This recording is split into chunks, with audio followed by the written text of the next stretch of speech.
July 23, 2018, 0:100 North Korea. North Korea has 2.6 million slaves, this according to the Global Slavery Index.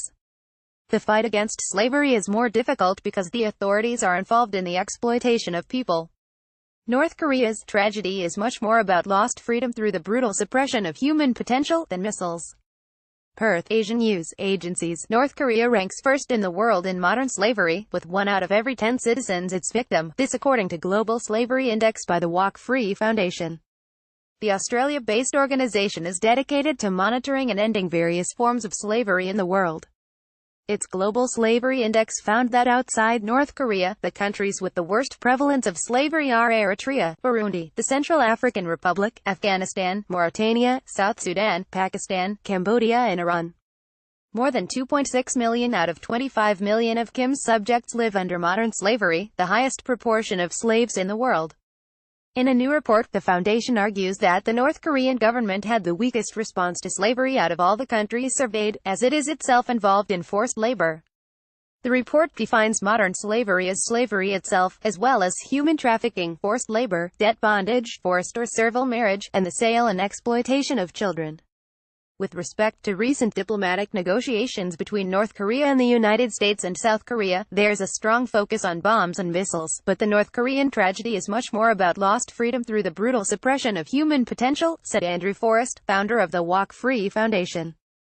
During the research, 50 North Korean defectors were interviewed. All but one said they had been subjected to conditions that met the international legal definition of forced labor. You cannot refuse. If the work unit leader orders you to go to work, you have to do it. If you don't, then your food rations are cut off, said one defector. Interviewees reported that compulsory unpaid work is agriculture, construction and road building. Even children are often mobilized by the state.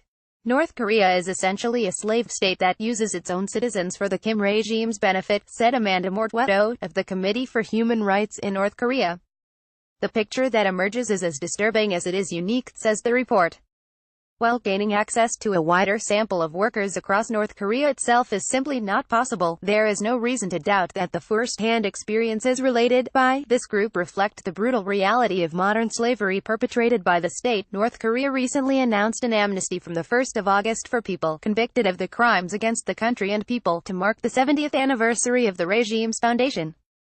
Human rights groups have cautioned that such announcements have been made in the past, but that it was not clear if a significant number of people were actually released.